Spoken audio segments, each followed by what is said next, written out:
Ethan Brandon, son of a powerful billionaire, lived a life of luxury until, without warning, he lost the ability to walk. Dozens of doctors failed to explain his sudden paralysis. His father, desperate, trusted a private pharmaceutical company with an experimental treatment. Nothing worked until a new maid, Amelia, noticed something others missed. Her quiet presence uncovered a hidden truth buried in silence, lies, and corporate greed. What she found would not only change Ethan's fate, but expose a secret darker than anyone imagined. Before we continue with this story, don't forget to subscribe to the channel and like the video. Oh, and don't forget to comment below where you're watching us from. We love to know that. William Brandon was once a powerful man, known for his success and wealth. He lived in a massive mansion near Boston with his wife Claire. Everything in his life seemed perfect, but that changed forever on the night Claire gave birth to their first and only child, Ethan. Complications during childbirth led to her death, and William was left alone to raise their newborn son. After that night, he became a different person. He stopped attending meetings, avoided social events, and spent most of his time locked away in his home. The mansion, once filled with life, became silent and empty. William's world now revolved only around Ethan. He loved his son deeply, but the guilt over Claire's death never left him. He blamed himself for not being able to save her.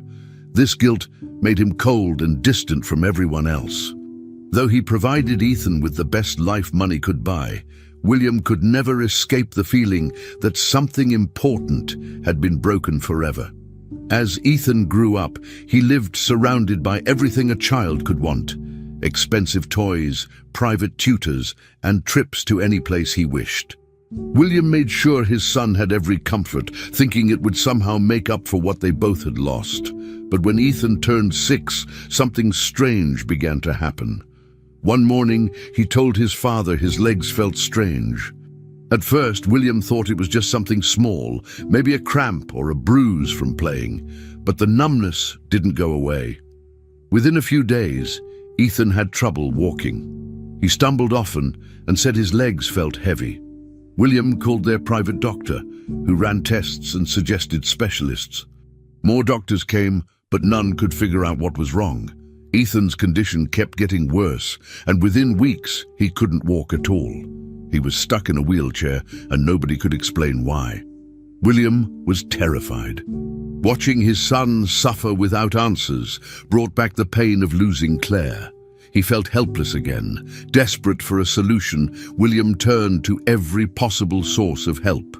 He spent days reading medical reports, calling experts from around the world, and flying in doctors who claimed to know about rare illnesses. Still, nothing changed. Then one of his connections told him about a pharmaceutical company named Maid. They were working on a new treatment, one that had not yet been approved, but showed promise. They claimed it could help children with unexplained nerve damage. With no other hope in sight, William contacted Maid. The company responded quickly, offering to begin the treatment immediately. They warned him it was experimental and carried risks, but William didn't hesitate. He signed the papers and let them begin the process on Ethan. He believed this was the only chance left to help his son. The treatment started right away. William was full of hope again. He watched Ethan closely every day, waiting for any sign that things might turn around. But that hope didn't last long. As the months passed, things took a turn for the worse. Instead of getting better, Ethan's condition continued to decline. He became weaker and started losing movement in his arms. He was tired all the time and barely spoke. William contacted Maid repeatedly, demanding updates, but the answers were always vague. They told him to be patient, that the treatment took time, and that side effects were normal. But William could see the truth with his own eyes. His son was slipping away. The guilt and helplessness returned, stronger than ever. The mansion, already quiet, began to feel colder and more lifeless. William stopped talking to his staff. Some of them quit, while others were let go. The once busy halls were now silent. Even the smell of fresh food and the sound of cleaning had disappeared. William barely left Ethan's side, watching him grow weaker every day. He began to question everything, his choices, his trust in Medilife, and whether he was cursed to lose the people he loved. The home that was once a symbol of wealth and stability now felt more like a tomb. William rarely left Ethan's room. He stopped working completely and didn't respond to business calls or emails. His fortune remained untouched, but none of it mattered anymore. Every part of his focus was on Ethan. He barely slept, afraid something might happen while he wasn't watching. Sometimes he'd just sit next to Ethan's bed for hours, silently blaming himself for making the wrong decisions. He thought about Claire constantly, about how he had failed her and now was failing their son too. The walls of the mansion, once filled with family portraits and warmth, now seemed to close in on him. The doctors had no new ideas. Medilife still insisted they were doing everything they could, but William no longer believed them. He felt like he had traded his son's life for false hope. It was the same feeling he had the night Claire died, powerless, confused, and full of regret. By now, there was almost no one left in the mansion. The gardeners, cooks, and maids were all gone. Only a nurse remained, and even she looked like she was ready to leave. The house felt like it was falling apart slowly, just like the family inside it. William spent his days in silence. He no longer ate regular meals and sometimes forgot to change clothes. He didn't look like a businessman anymore, just a tired, broken man trying to keep his son alive. Ethan barely spoke. He couldn't move much and had to be helped with everything. William tried to read to him, tried to smile, but everything felt forced. The bond between father and son was still there, but it was full of pain and sadness. Every day felt heavier than the last. William didn't know how much more he could take. He kept telling himself he had to stay strong for Ethan, but inside, he felt like he was already losing everything again, just like when he lost Claire. Amelia Collins arrived at the Brandon mansion early in the morning. A black car dropped her off at the gate, and she walked up the long driveway with a single suitcase in hand. William had grown tired of hiring caregivers who didn't last more than a few weeks, people who only followed instructions without ever connecting with his son. Amelia was different. She came with strong recommendations, but what caught William's attention during the interview was her calm voice and steady gaze. She didn't speak much about her past, only saying she had worked in homes before and was used to difficult environments. What she didn't mention was that she had once lost a child, her only daughter, during childbirth. That pain never left her. On her first day, the mansion felt cold and silent. The staff was gone, and the air felt heavy. She saw William once, briefly. He gave her a small nod and returned to his office. It was clear that this house carried sadness inside its walls. As she began exploring the house, Amelia noticed how empty it was. There was dust in the corners, faded furniture, and rooms that hadn't been used in a long time. She found the kitchen, cleaned it up, and began preparing something light for herself. No one asked her to cook, but the silence was uncomfortable. Later, she carefully made her way toward Ethan's room. She didn't knock, just listened quietly at the door. No sound came from inside. William hadn't given her any details about Ethan's condition, just that he was paralyzed and required help when needed. Eventually, she entered her small assigned room and began unpacking. The hours passed slowly. In the late afternoon, she passed William in the hallway. He barely looked at her and kept walking without saying anything. Amelia wasn't surprised. She had seen that kind of behavior before, people burying their emotions to avoid pain. She sensed that both father and son were holding in more than they could handle. At dinner time, Amelia tried to ask if Ethan would be eating. William simply said, "He doesn't eat with others," and walked away. She left a tray at Ethan's door anyway. unsure if he would take it. The house remained quiet, the kind of quiet that didn't feel peaceful, but empty. That night, she went to her room but couldn't sleep. Around 10 o'clock, she walked down the hallway again. That was when she heard something. It was faint, coming from behind Ethan's door. She stopped and listened. There it was, a soft, broken cry. Amelia stayed frozen for a second. Then she leaned in and heard his voice. It was weak, almost like he was whispering to himself. "Why don't my legs work anymore?" he asked quietly, over and over. Her heart sank. She didn't open the door. She didn't want to scare him or make things worse. But in that moment, something inside her changed. She knew this child was carrying a pain deeper than most adults. The next morning, Amelia began her work early. She cleaned the rooms near Ethan's and straightened up the hallways. No one had asked her to do it, but it felt right. She also checked the tray she had left outside Ethan's door. The food was mostly untouched. Still, she took it back to the kitchen and prepared something new, this time a bit simpler. Amelia tried to find small ways to reach Ethan, even without speaking to him directly. She left fresh water in his room and placed a small stuffed animal on his shelf. Later, she tried to ask William about Ethan's routine. William gave short answers. "He doesn't go outside," he said. "He doesn't like visitors." Every sentence from him sounded final, like he didn't want to talk anymore. Amelia didn't push. She understood this was a man drowning in his own guilt. But even if William didn't want help, she knew Ethan did, even if he couldn't say it out loud yet. In the days that followed, Amelia kept working silently. She didn't try to force conversations. Instead, she created patterns of comfort. She made sure Ethan's room was warm and clean. She learned what time he liked to wake up, when he preferred to rest, and how he reacted to different foods. Although Ethan still didn't speak to her, she could tell he noticed her presence. Once, she walked past his open door and saw him watching her from his bed. He didn't say anything, but he didn't look away either. That was enough for her. She also noticed how William stayed locked in his office, barely stepping out. Sometimes she'd hear him pacing inside or arguing over the phone.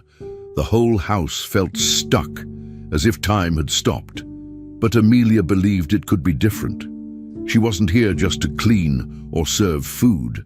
She had come to help, truly help, not out of duty, but because she knew what loss felt like, and she saw it in both father and son. Then one night, it happened again. Amelia had just finished folding some laundry when she heard soft cries from Ethan's room. This time, she didn't just stand there. She gently knocked on the door and said, "It's Amelia. I'm just outside if you need anything."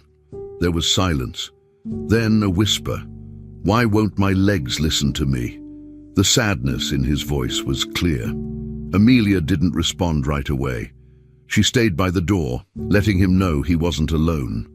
"I don't know why," she said softly, "but I'm here, Ethan. I'll stay with you." She meant it. In that moment, a decision formed in her mind. She wasn't going to treat this as just another job. This was now her mission, to help Ethan heal, however she could. She couldn't bring back her own daughter, and she couldn't erase this boy's pain, but she could stand by him. From that moment forward, she would not give up on him. Over the following weeks, Amelia became more familiar with the daily routine inside the Brandon mansion. Most days were quiet, with very little change. William remained distant, mostly inside his office, speaking rarely and avoiding eye contact. Ethan continued to stay in his room, barely speaking, barely moving. But Amelia was patient. She learned how to take care of him gently, helping him dress, brushing his hair, and making sure he ate at least a little. One thing that caught her attention was a daily injection Ethan received. Every morning at exactly 9 a.m., a courier from Medilife arrived at the house. He handed a small cooler to William, who took it straight to Ethan's room. No one else was allowed to handle it. Amelia asked once what it was, and William just said, "It's part of his treatment." She didn't ask again, but she never stopped noticing. The man who delivered it always wore black gloves, didn't make small talk, and never came inside the house. It seemed strange, but no one questioned it. One morning, Amelia was helping Ethan put on his shoes.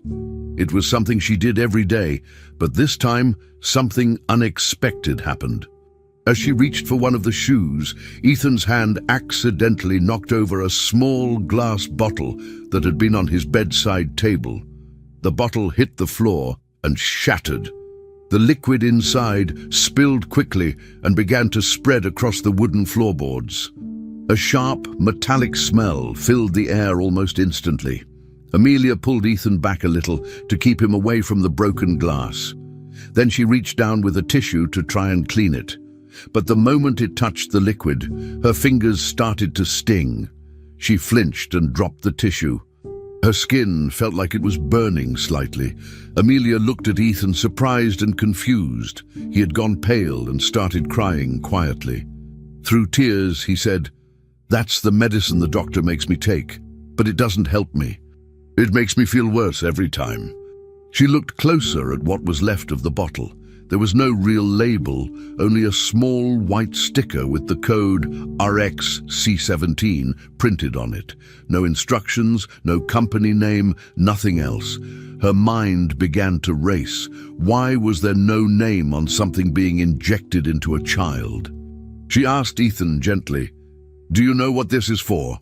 He shook his head and said, "They never tell me. They just say I have to take it." Amelia helped him onto the bed and went to the hallway to find something to clean up the mess. But by the time she returned, the broken bottle was gone. She hadn't heard anyone enter the room, and Ethan said he hadn't moved. The only other explanation was that someone had quietly taken it when she stepped out. Amelia checked the hallway, but it was empty. She felt a cold tension in her chest. Someone had been watching, and they had acted fast. She went straight to William's office and knocked on the door. When he opened it, she told him what happened. He didn't react the way she expected. Instead of concern, he looked angry. "You should have called me immediately," he said. "This treatment is sensitive. You don't understand how it works." Amelia tried to explain what Ethan had told her, that the medicine made him feel worse, not better. But William cut her off. "It's not up for discussion," he said. "Medilife knows what they're doing." He then told her to stay out of anything related to the injections and reminded her that she was only there to assist with daily care. Amelia left the office feeling frustrated and worried. Something about William's reaction didn't feel right. If the treatment was really safe, why hide it? Why get angry instead of concerned? And most of all, why had someone taken the broken bottle so quickly without saying a word? The next morning, the Medilife courier returned like usual, right at 9 a.m. Amelia watched from a window as the man handed the cooler to William. The exchange was always the same, silent, fast, and strange. That day, she decided to follow the courier after he left. She waited a few minutes, then grabbed her coat and stepped outside. She didn't go far, just enough to see the black car he used. She wrote down the license plate number and watched as he drove off. She didn't know what she planned to do with that information yet, but she felt like she needed to start collecting clues. Later, she searched online for the RXC17 code, but found nothing. No medical references, no research papers, not even rumors on medical forums. It was as if the substance didn't officially exist. Amelia began writing down everything she observed each day. Times, reactions, details. She felt alone in this, but she couldn't ignore the feeling that something terrible was happening behind closed doors. That night, as she helped Ethan get ready for bed, she sat next to him and asked again how he felt after the injections. Ethan looked away and stayed silent for a while. Then he said, "It hurts after.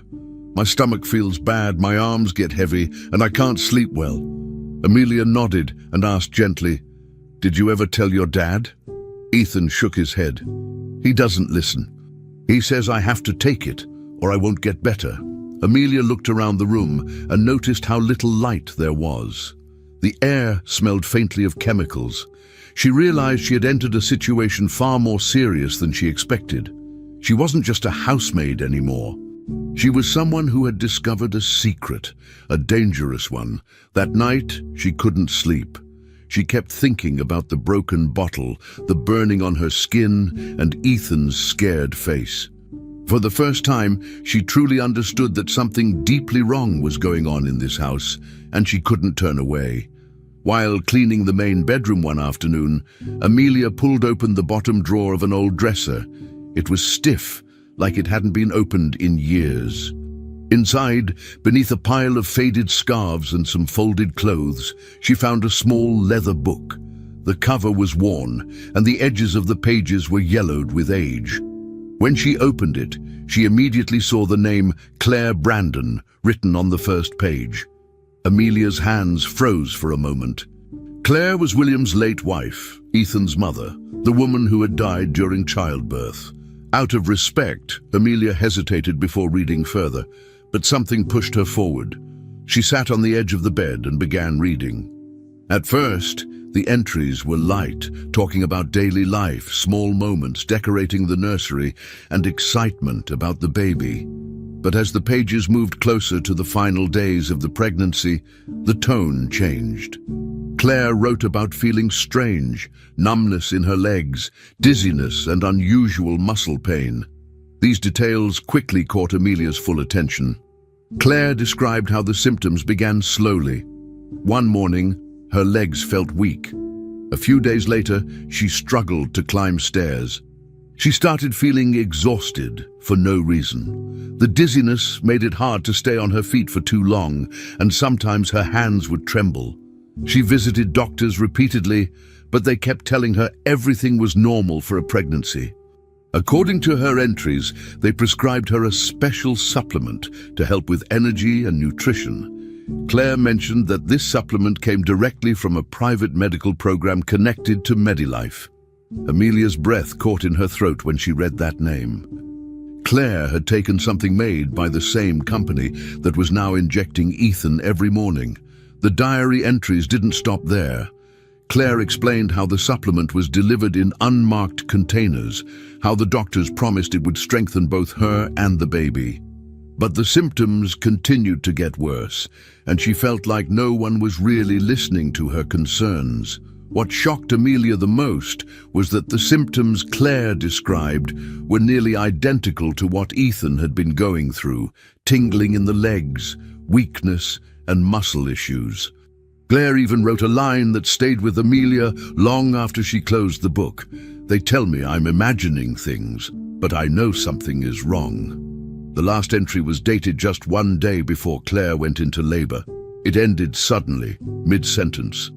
There was no goodbye, no final thoughts, just a sharp stop, as if Claire hadn't had time to return and finish it. Amelia sat there in silence, holding the book tightly. Her mind was racing.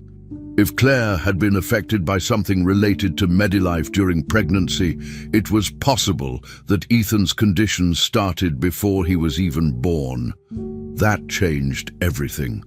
This wasn't just a bad reaction to medication. This could be the result of something far deeper, something hidden. Amelia knew she had to show the diary to William, no matter how he might respond. Later that evening, Amelia gathered her courage and walked to William's office. He was sitting behind his desk, looking tired and distant as usual. She knocked once and stepped in, holding the diary in her hands. "I found this while cleaning the bedroom," she said carefully. William looked up without much interest. When she placed the book on the desk and opened it to one of the final entries, his expression changed. He stared at the pages but didn't read. "It's Claire's diary," Amelia said softly. "She was having the same symptoms Ethan has now. She mentioned a supplement from Medilife." William closed the book immediately. His voice was cold when he finally spoke. "Reading that won't change anything," he said. "She's gone, and nothing will bring her back." Amelia tried to explain that it could help them understand what's happening to Ethan, but William stood up and ended the conversation. "Leave it alone," he said firmly. "You're here to take care of Ethan. Don't dig up the past." She wasn't angry at William, at least not completely. She saw the pain behind his harsh words, but she also saw something else: fear. He didn't want to face what the diary suggested. Maybe he already knew part of it. Maybe he had suspected something for years, but chose not to act. Amelia returned to her room and placed the diary in a safe place. She reread the final pages again and again. Claire hadn't died suddenly. Her body had been warning her for weeks, and no one had believed her. Now, her son was suffering in almost the exact same way. Amelia knew this wasn't just a coincidence. She also understood that she wouldn't get help from William. His silence wasn't just grief, it was denial, and that denial was dangerous. If she wanted to help Ethan, she would need to keep looking for answers on her own. No more waiting. No more hoping someone else would act. The next morning, Amelia woke up early and started writing everything down. She copied Claire's last entries onto a separate notebook. She made a timeline, listing the symptoms, the medications, the doctors Claire had mentioned. Then she added Ethan's medical routine, what he received, when, and how he reacted. It was all starting to form a pattern, a link that tied mother and son through a chain of hidden medical decisions.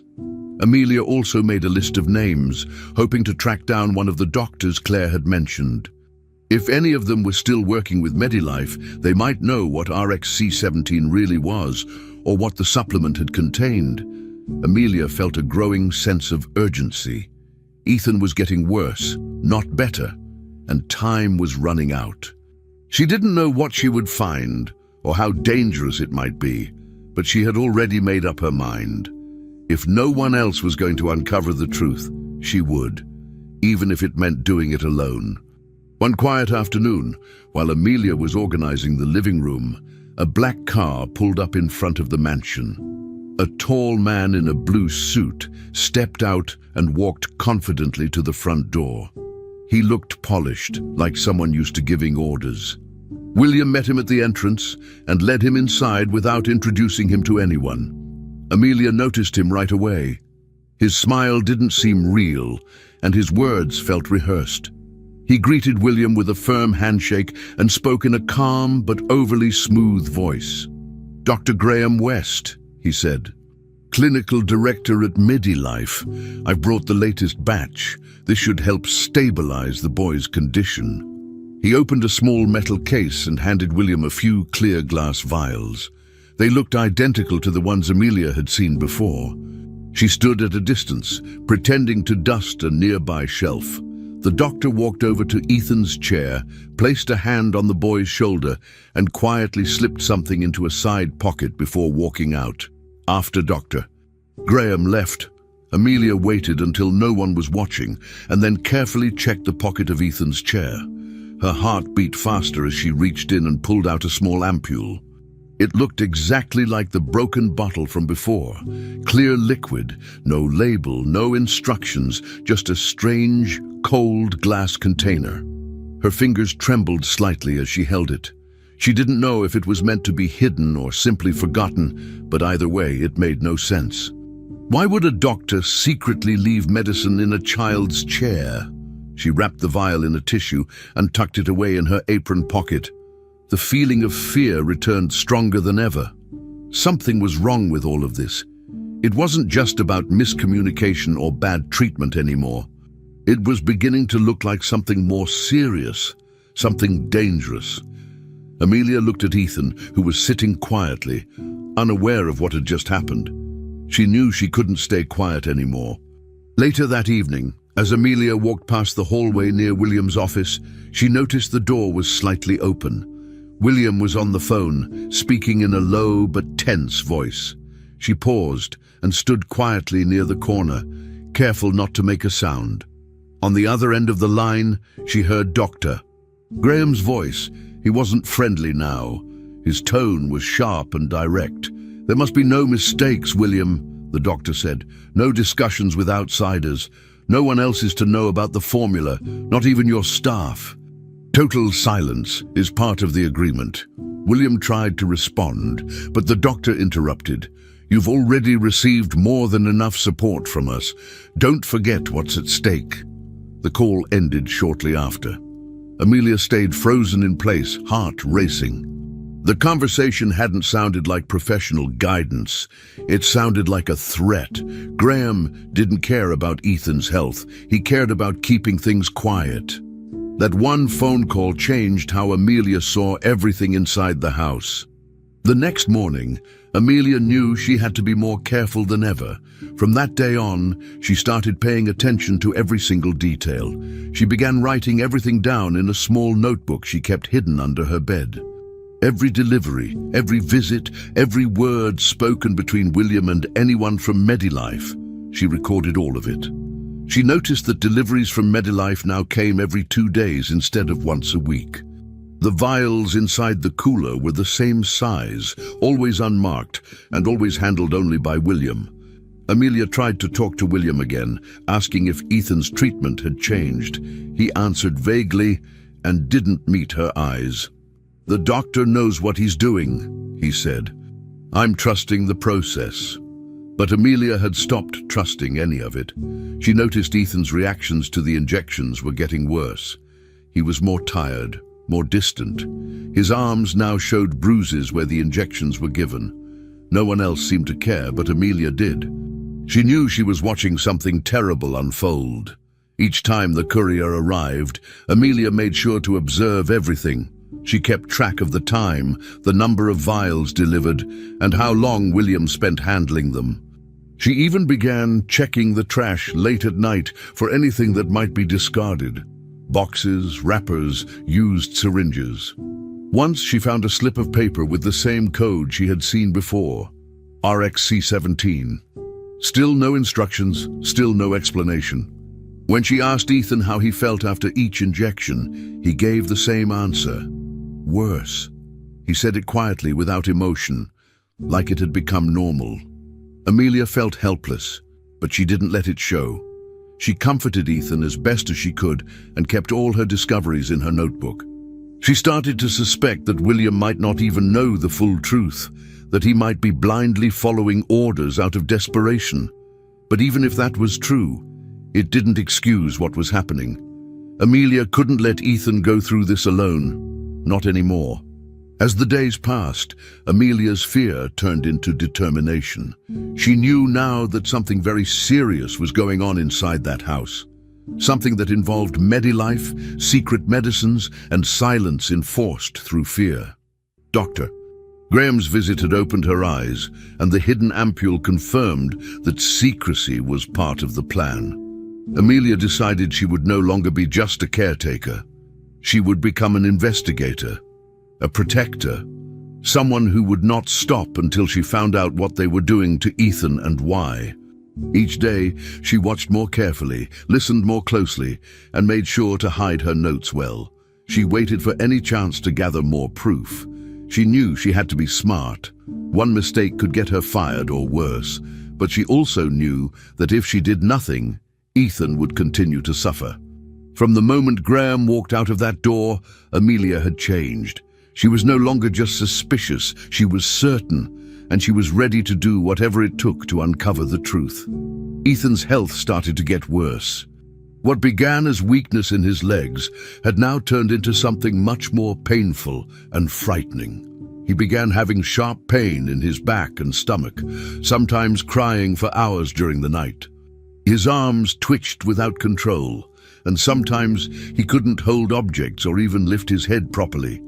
Fever came and went, especially in the early hours of the morning. Amelia noticed sweat soaking his pillow and his small hands gripping the bedsheets when the pain hit. William became more and more anxious, but he continued to rely on the Medilife treatment. Every time Ethan got worse, William called the company. They always promised that what Ethan was experiencing was normal and part of the body's adjustment. They also said the doses needed to increase for better results. William agreed, even though the cost was growing. Each new vial of the so-called medicine came with a heavy price, and Amelia knew they were all paying for something that wasn't helping. Amelia paid close attention to everything. She began tracking Ethan's symptoms in her notebook. Over time, she noticed something strange. Whenever a delivery was delayed and Ethan went a day or two without receiving his injection, his condition slightly improved. He still couldn't walk, but the pain lessened, and the fevers didn't come. When the medication resumed, the spasms returned immediately. This happened more than once, and it was enough to convince her something was wrong with the treatment itself. She brought it up gently to William, but he dismissed it quickly. "He needs consistency," he said. "That's what the doctors keep telling me." Amelia didn't argue, but she knew she couldn't rely on William anymore. He was blinded by hope and guilt. She started staying up late, watching the gates of the mansion, looking for anything unusual. One night around 11 p.m., she saw a delivery truck enter through the back. It didn't look like a medical vehicle, no logos, just a plain white truck, unmarked, moving quietly through the dark. That same night, Amelia followed the truck on foot for a short distance after it left. She couldn't get too close without being noticed, but she took down the license plate number. The next morning, she used a computer in town to run a basic online search. It took time, but eventually she found a link between the truck and a company she had never heard of before, Biophase Laboratories. It was hard to find any public information. The company had no website, and almost nothing came up in news articles. But through a legal records database, she found one key detail. Biophase was listed as a subsidiary of Medilife. That discovery made her stomach twist. She kept digging. A few small research articles and archived documents from years earlier mentioned Biophase in connection with human testing. One vague document even referenced a substance code, RxC17. That was the same label on Ethan's medication. Amelia sat there, shocked. It wasn't just bad medicine. It was part of a hidden research experiment. Over the next few days, Amelia tried to confirm everything she could. She timed every night delivery. She noticed that not all boxes from the trucks went into the Brandon mansion. Some were transferred to smaller vans parked near the property, vans that later drove off in different directions. She tracked one of those vans on foot for a few blocks before losing it. When she returned home, she dug deeper into Biophase. Eventually, she found a research abstract, not publicly available, but still saved in a scientific database. It described the testing of a new neurological compound in children with muscle-related illnesses. The file didn't name names, but it included symptoms, paralysis, spasms, fever, and eventual organ stress. It described the results as inconclusive and said testing was ongoing. That's when she realized Ethan wasn't sick because of an unknown disease. He was being used, without consent, to test something never approved for use, and the symptoms weren't side effects. They were exactly what the drug was designed to do. Amelia's hands shook as she copied down everything she found. Her notebook was now filled with records, dates, truck numbers, company names, symptoms, and reactions. She didn't know yet how to expose all of it, but she knew one thing for sure. Ethan had been turned into a test subject. The promises of healing were lies designed to keep William quiet and compliant. The rising costs weren't just for medicine. They were a payment to keep the system running smoothly without questions. Amelia understood that if she confronted Medilife directly, they could silence her or make her disappear. She had seen how they operated, how they delivered unmarked drugs, how they threatened William over the phone, and how Dr. Graham smiled with practiced words while hiding poison in a child's chair, but she wasn't planning to run or hide. She started taking photos of the vials, recording videos of the deliveries, and preparing copies of all the evidence. This time, she wouldn't let them cover it up. Now, every time Amelia looked at Ethan, she saw more than a boy in pain. She saw the result of a powerful company's secret plan. She still acted normal during the day, helping with meals, cleaning the house, and staying close to Ethan. But behind the scenes, she was preparing to take action. She hid copies of her notes in 3 different places in the house, just in case someone tried to take them. She also started contacting people anonymously, looking for journalists or former employees of Medilife. Every night she double-checked her information and added new details. Her fear had turned into resolve. The failing miracle that Medilife promised was nothing but a controlled disaster. Ethan wasn't being healed. He was being damaged on purpose. And now that Amelia knew the truth, she wasn't going to stop until she found a way to end it. She had uncovered the heart of the problem. RxC17 wasn't a treatment gone wrong. It was a human experiment, and Ethan was at the center of it. Amelia had spent days gathering proof, documenting everything she could about Ethan's treatment, the deliveries from Medilife, and the connection to Biophase laboratories. Her notebook was filled with dates, symptoms, photos, and names. After what she had learned, she couldn't stay silent anymore.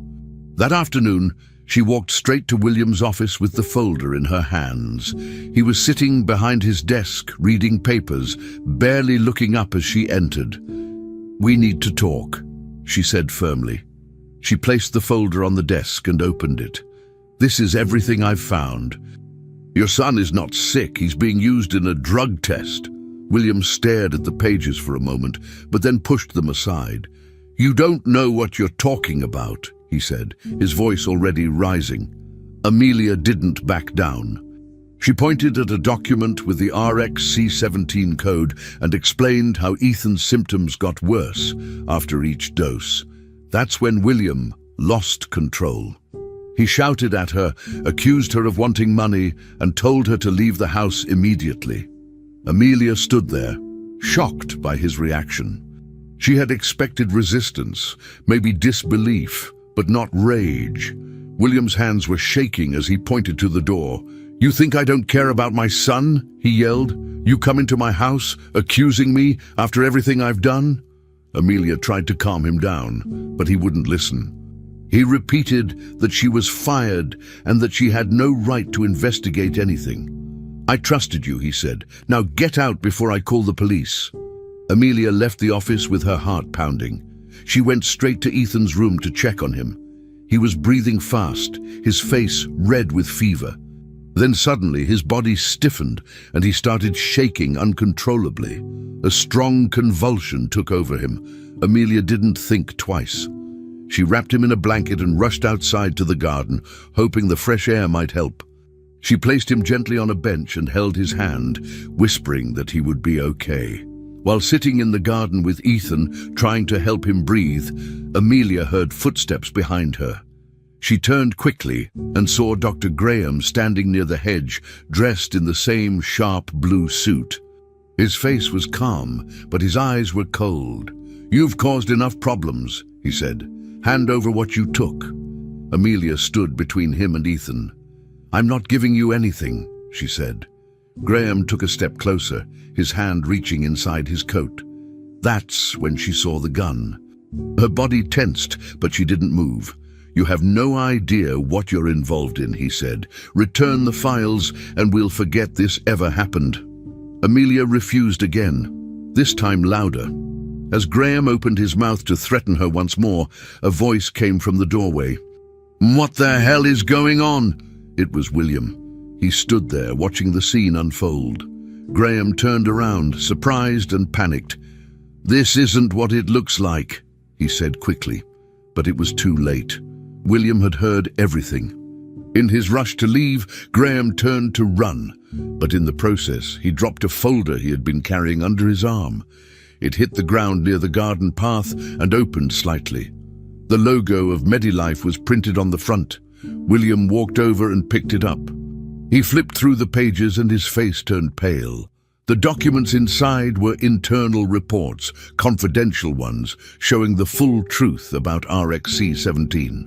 The chemical was designed to cause temporary paralysis in young patients, forcing ongoing dependence on additional medication. The goal wasn't to heal, but to keep the patients in treatment for as long as possible, ensuring continuous profit. William couldn't believe what he was reading. The doses, the side effects, and even Ethan's name were listed as part of the trial group. His hands trembled as he dropped the folder back to the ground. He had paid for every vial. He had trusted Medilife, and now he realized he had unknowingly allowed this to happen to his own son. William stood still for several seconds, silent and stunned. Amelia stepped closer and said, "I tried to tell you." But William couldn't respond. He looked at Ethan, now sleeping in the blanket on the bench, and then back at the folder. His voice was low and broken when he finally spoke. "I gave them everything. I thought I was saving him." Amelia nodded. "You were lied to, but it's not too late to stop it." William looked down at the papers again, then back at the house. Dr. Graham was gone, having disappeared into the night. But his mistake had left behind the truth. William bent down, picked up the folder again, and held it tightly.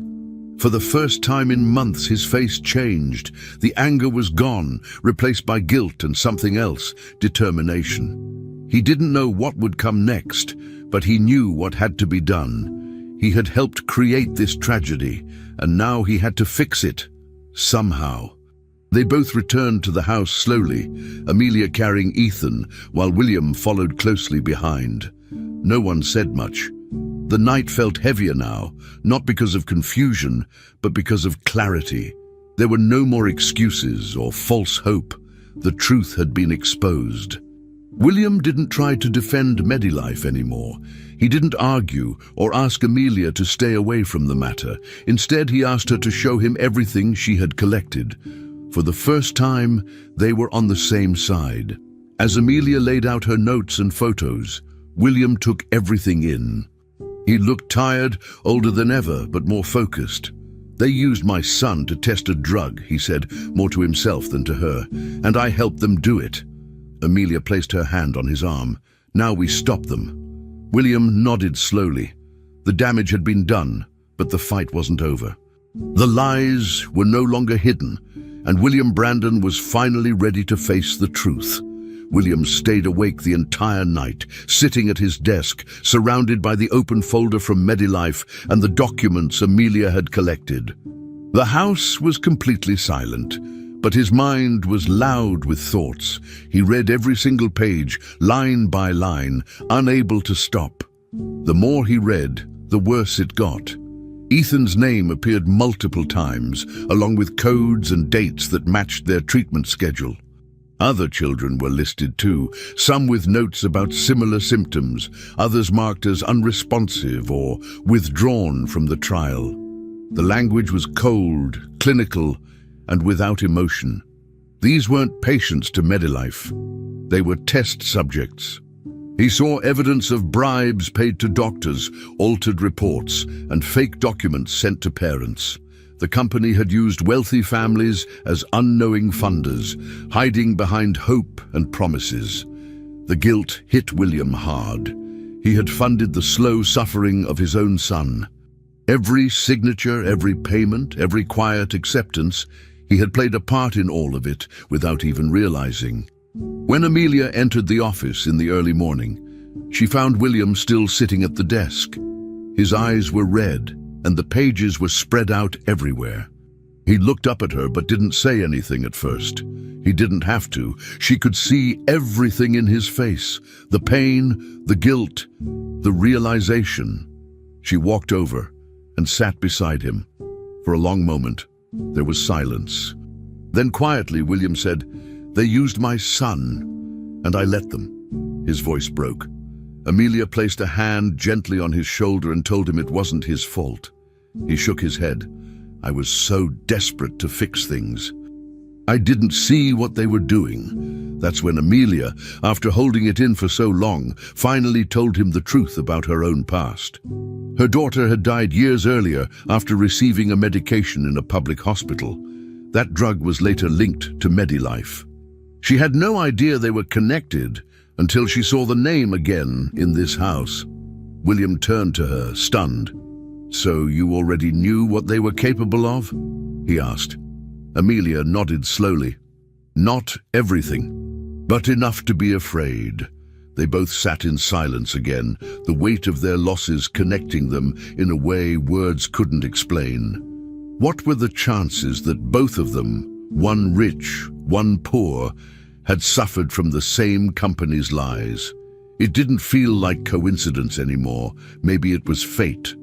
Maybe they were meant to meet, meant to uncover the truth together. William finally let the emotions take over.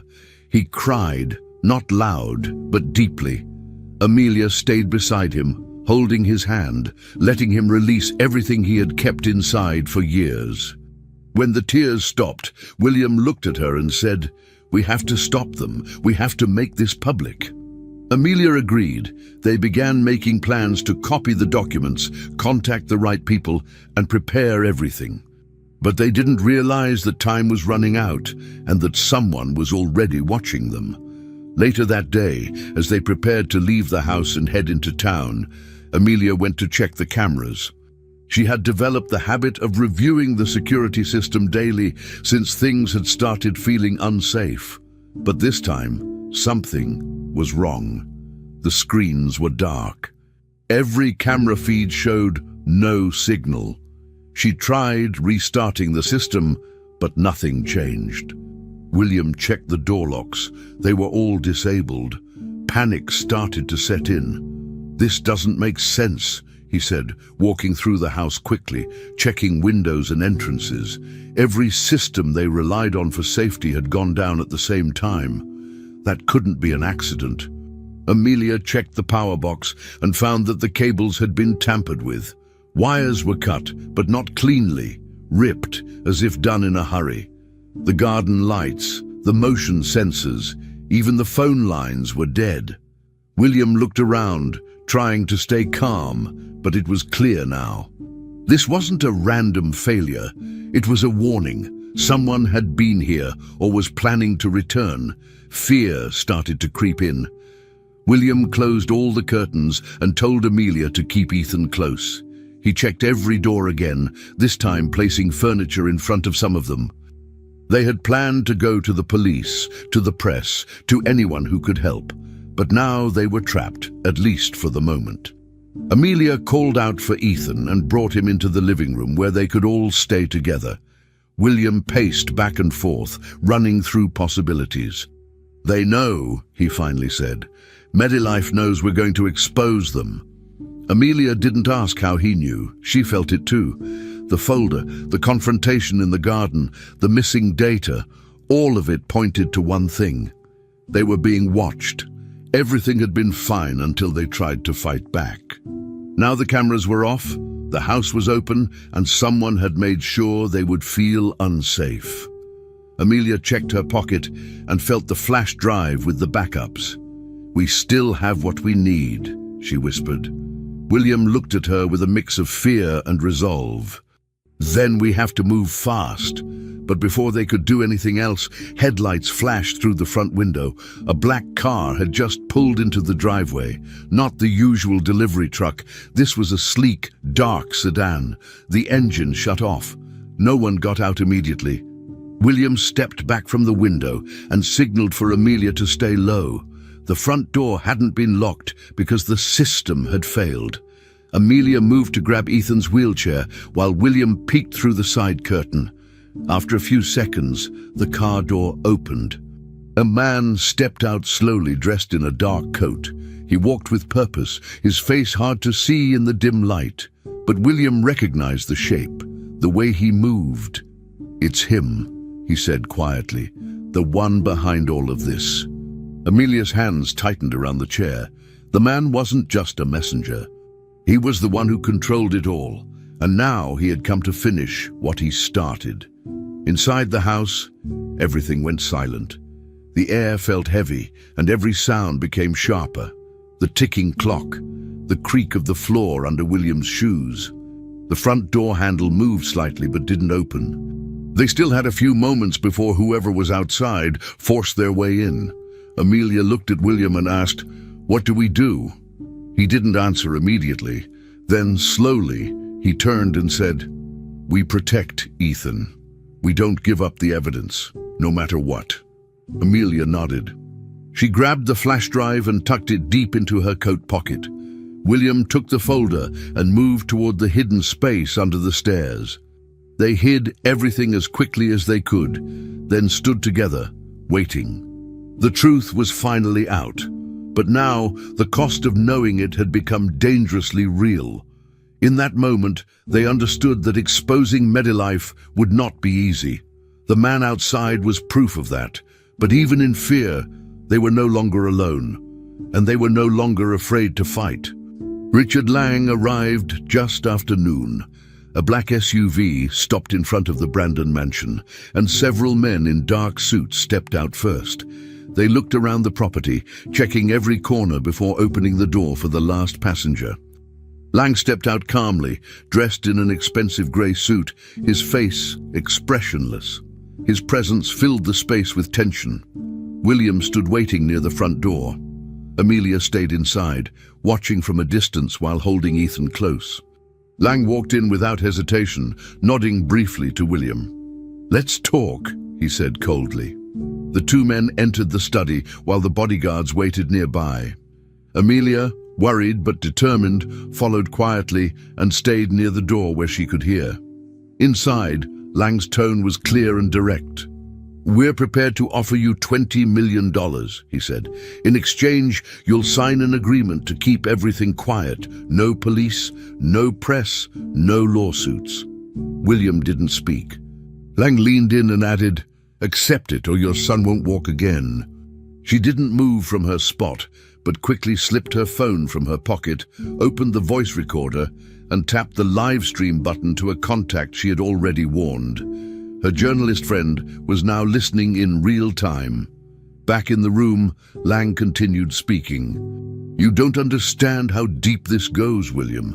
This isn't just about one boy. If you talk, everything collapses." William's hands were clenched. "You experimented on children," he said. Lang didn't deny it. "It was necessary for progress, and your money made it possible. So let's not pretend you're just a victim." Amelia knew she had heard enough.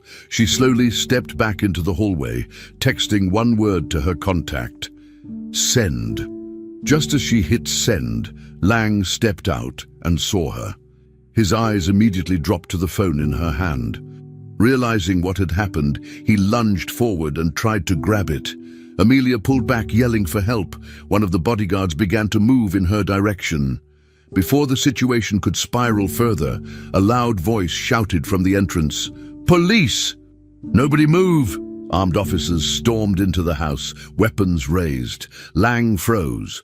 Graham, who had snuck in through the back shortly after Lang's arrival, tried to slip away but was immediately grabbed and handcuffed. Amelia backed away as officers took control of the scene. William stood in shock as everything unfolded. The police explained they had received a real-time recording of Lang offering a bribe and threatening a child's health, enough to issue an immediate warrant. The officers placed Lang in cuffs, reading him his rights. His calm mask finally cracked and he shouted, "You don't understand what you're doing." But no one listened. It was over. Medilife's secrets were no longer hidden. Officers collected evidence from the house, including the RX-C17 vials and hidden documents. Paramedics arrived moments later and began examining Ethan. One of the doctors looked at Amelia and said, "There might be a way to help him. We'll need to act fast." Within minutes, they confirmed what Amelia had feared for weeks. The compound RX-C17 was designed to block signals between the brain and the muscles. It didn't destroy nerves, it suppressed them. A doctor explained, "It's not permanent, but the longer it stays in the system, the harder it is to reverse." Amelia asked, "Is there a treatment?" The doctor nodded. "There's an antidote.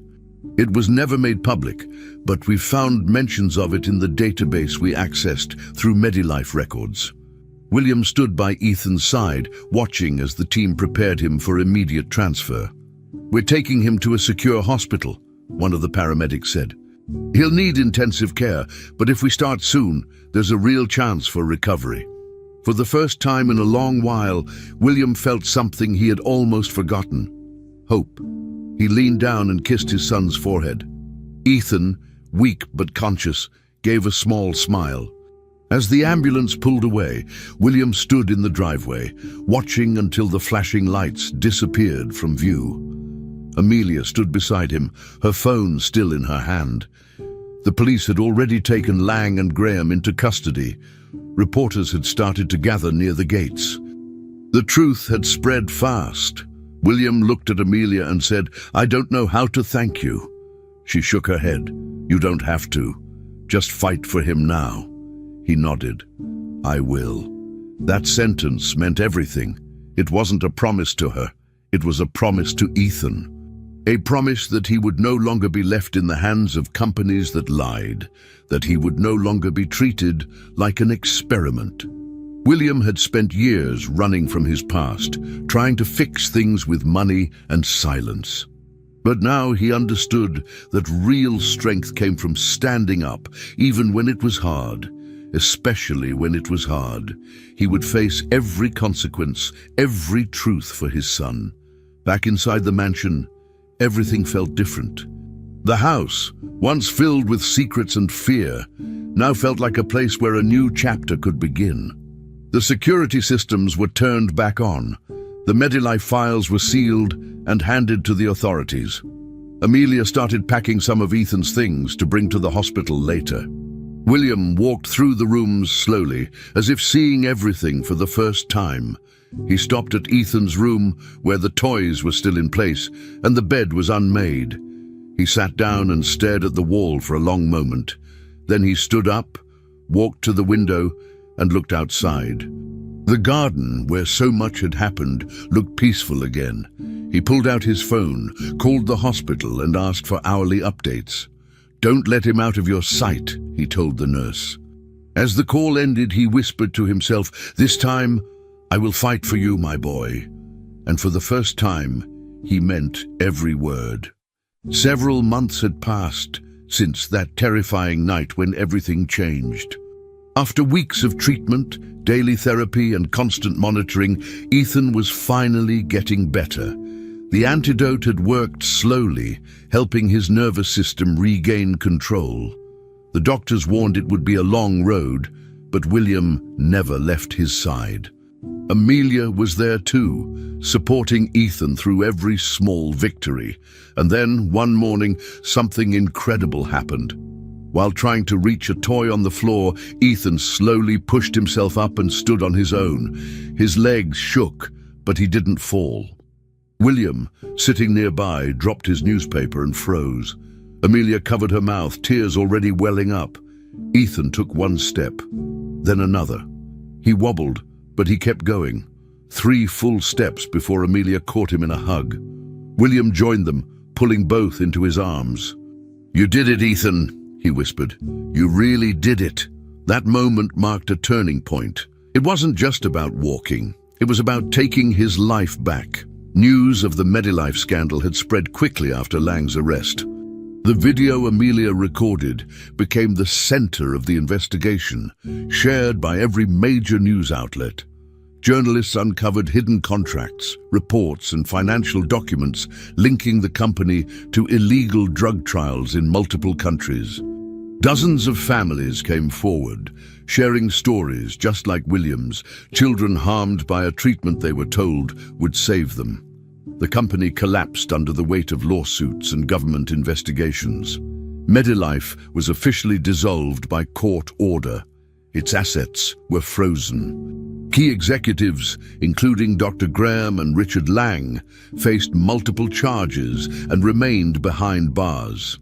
But for William, the story didn't end with justice. He wanted to do more. With Amelia's encouragement, he donated a large part of his fortune to start a foundation. Its mission was simple: support and protect victims of illegal pharmaceutical testing. The organization offered medical care, legal help, and education for families who had nowhere else to turn. It became the legacy he wanted to leave behind, for Ethan and for Claire. Amelia never left their side. She was no longer just the woman who cleaned the rooms or cooked dinner. She had become part of the family in every way. Ethan saw her as a second mother, and William trusted her more than anyone else. They shared meals, made decisions together, and supported one another. The mansion, once filled with coldness and silence, had changed. Light now entered rooms that had been closed for years. Laughter returned. William reopened parts of the house that had been locked away in grief. He and Amelia painted Ethan's room a bright blue and let him pick out decorations for the hallway. Life was slowly finding its place again. William began writing about everything that had happened, not for profit, but to ensure no one forgot the cost of silence. Amelia helped organize events for the foundation, sharing her story with courage. What had started as pain had grown into something powerful, something real. They were not just survivors, they were a family rebuilt. One warm morning, the three of them drove out to the cemetery where Claire was buried. It was Ethan's idea. He had asked to visit her. Amelia helped him walk the final steps to the grave, guiding his pace. William stood beside them, holding a small bouquet of white flowers. The headstone was simple, elegant, and surrounded by fresh grass. Ethan looked at the grave quietly, then turned to Amelia and took her hand. "Mommy," he said softly, pointing at the sky. "The old mommy sent you to take care of me." Amelia's throat tightened. She crouched down, hugging him gently. William looked at both of them and couldn't stop the tears. He smiled through them, letting the emotion come without hiding it. It was a moment filled with meaning, not of sadness, but of peace. Claire was gone, but her love had never left. Somehow, through pain and time, her memory had helped build something new. William placed the flowers by the headstone and whispered, "He's okay now." The echoes of the past had softened. The long hallways that once felt like a prison now held life. Ethan's wheelchair sat in a corner, no longer needed every day. Toys were scattered in the living room. Fresh flowers sat on the windowsills. Amelia cooked dinner while William helped Ethan set the table. There was music playing and the sound of laughter filled the rooms. The house was alive again. No more secrets, no more fear.